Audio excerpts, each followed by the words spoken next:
Recording start कर देती हूँ।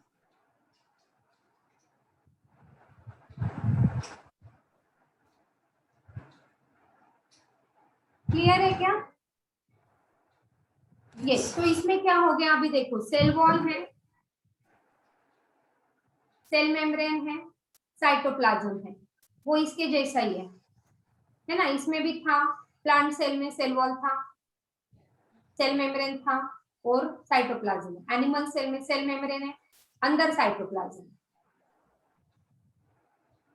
समझ में नहीं आ रहा है तो आप मुझे पूछो, नहीं समझ रहा है, don't just go blank. I understand कि 10th से 11th में आए हो, एक महीना आपको कम से कम एडजस्ट होने में लगेगा, सिलेबस को कोप अप करने में लगेगा। आप जितना कोशिश करोगे उतना फास्ट हो जाएगा एडजस्टमेंट, है ना।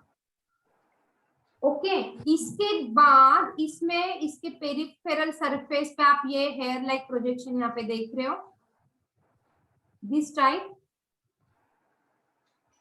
और मैं नीचे की ओर निकालती हूँ। दिस इज कॉल्ड एज पिला।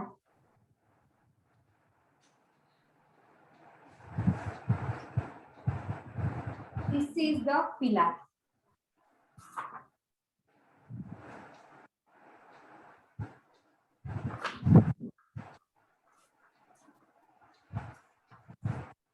All right.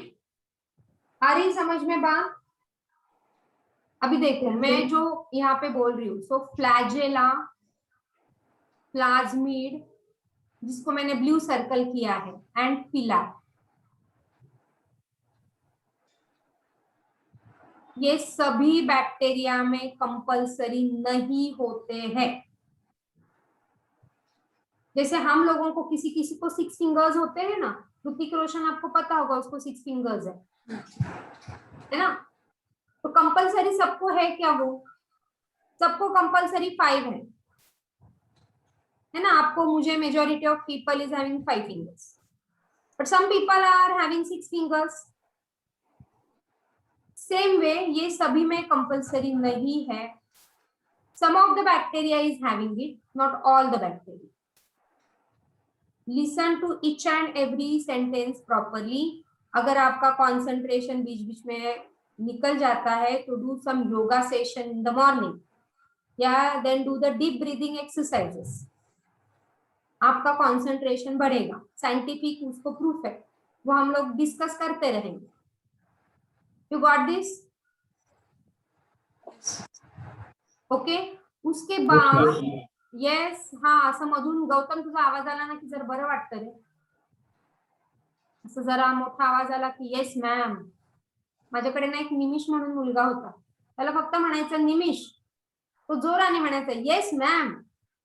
आता पण तो घरी आला ना, त्याला फक्त निमिष म्हटलं की तो येस मॅम असं छान जोराने म्हणतो, and I became so happy, अरे अजून पण तो येस मॅम म्हणतोय। ओके सो ये जो मैंने सेल वॉल के बाहर एक स्ट्रक्चर निकाला है ना, अनइवन मार्जिन वाला, तो this is called as a capsule.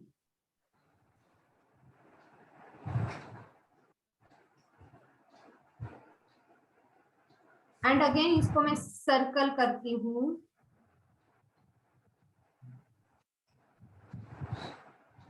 Capsule is not present in all bacterial cell, सभी बैक्टीरियल सेल में ये नहीं होता है। आ गई 6 फिंगर्स वाली बात, है ना। सब में नहीं होता है, किसी किसी बैक्टीरिया में ही होता है, और जिसमें ये होता है वो बैक्टीरिया बहुत डेंजरस होता है। मतलब क्या? वो इन्फेक्शन कॉज करता है। सो बैक्टीरिया का जो स्टडी होता है that is in microbiology. Microbiology में अगर मैं 100% बैक्टीरिया स्टडी करती हूँ तो उसमें से सिर्फ 0.1% पैथोजेनिक बैक्टीरिया है। मतलब क्या? हार्मफुल है, हमें ट्रबल कॉज करेंगे। बाकी के जो है 99.99%, 99% ये एकदम हेल्पफुल बैक्टीरिया है, जो हमें बहुत हेल्प करते हैं हमारा लाइफ एकदम ब्यूटीफुल बनाने के लिए ये अपने को हेल्प करते हैं, राइट। तो कैप्सूल, पिलाई, प्लाज्मिड, फ्लैजेला, ये जो भी बैक्टीरिया में है वो बैक्टीरिया बेसिकली कैप्सूल, पिलाई और flagella. Plasmid, yes yes come, काय हेल्प करतो बॅक्टेरियाचे? मी सगळं सांगते. Let me just finish introduction, I solve each and every query. Plasmid वाला जो बैक्टीरिया है that is very very important in biotechnology और जेनेटिक इंजीनियरिंग और मॉलिक्यूलर बायोलॉजी.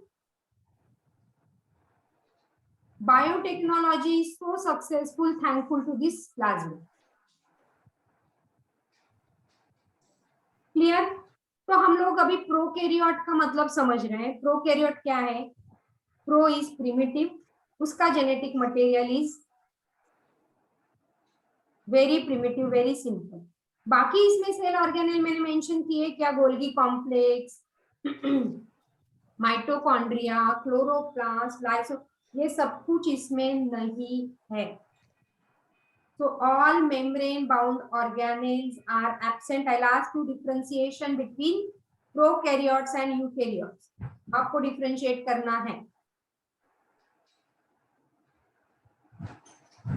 क्या बोला मैंने? Nucleus genetic material is very simple, it is just DNA. बाकी all membrane bound organelles are absent. Ribosome है वो 70S का है. It contains flagella, pili, capsule. It contain plasmid. But this flagella, pili, capsule, plasmid सभी bacteria में नहीं है. बाकी सब कुछ सब बैक्टीरिया में है. Getting it? और इसके सेल मेम्ब्रेन पे एक ऐसे फोल्ड हो जाता है. There is a fold on the cell membrane, this inner side में उसका इन्वेजन है, and this is called as, अभी लिखने के लिए मेरे पास जगह नहीं है, मल्टी डायरेक्शनल लेबल है. मेरा सबसे गंदा डायग्राम है ये. You don't draw this much of shabby diagram. Your diagram should be very much neat and clean. Clear? तो ये जो इनर साइड पे फोल्ड है इसके, this is called as mesosomes.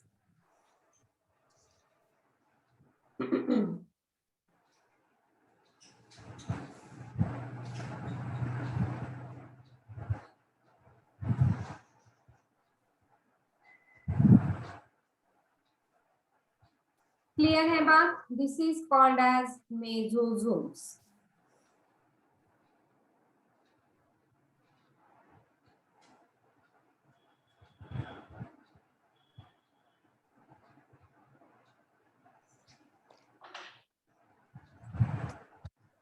So इसका जेनेटिक मटेरियल सिंपल है, ये समझ में आ गई बात कि साइटोप्लाज्म में डीएनए को रखा है. डीएनए इज नहीं.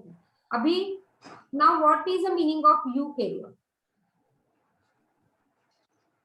यूकैरियोट का genetic material, why we are differentiating based on their genetic material. अभी यूकैरियोट का न्यूक्लियस अगर आप देखते हो, this is a nucleus of eukaryote. So मैं यहाँ पे जस्ट सेल ड्रॉ कर रही हूँ और उसका सिर्फ यहाँ पे मैं न्यूक्लियस ड्रॉ करूंगी. अब तो this is a nucleus, this is a double membrane bound structure. उसके अंदर न्यूक्लियोलस है. ओके, उसके अंदर उसका क्रोमैटिन मटेरियल है. तो दिस इज उसका डीएनए. और उसके अंदर है अगेन ये फ्लूइड लाइक मटेरियल.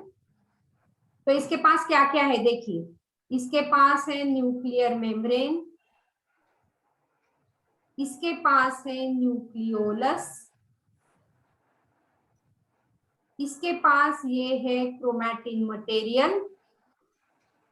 क्रोमोसोम जो हमने बोला 46, ह्यूमन सेल की अगर बात करते हैं तो 46 number of chromosome, right. And ये जो फ्लूइड लाइक मटेरियल यहाँ पे मैंने निकाला, दिस इज अ न्यूक्लियोप्लाज्म. जैसे साइटोप्लाज्म वैसे न्यूक्लियोप्लाज्म जो न्यूक्लियस के अंदर है.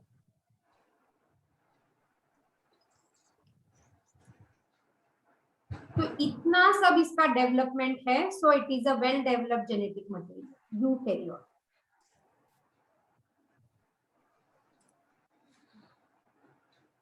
इसके पास इतना सब कुछ नहीं है, उसको सब सिर्फ डीएनए को साइटोप्लाज्म में रख दिया। इसका डीएनए देखो कितना well protected in the form of chromatin material, nuclear membrane, nucleolus and then the nucleoplasm.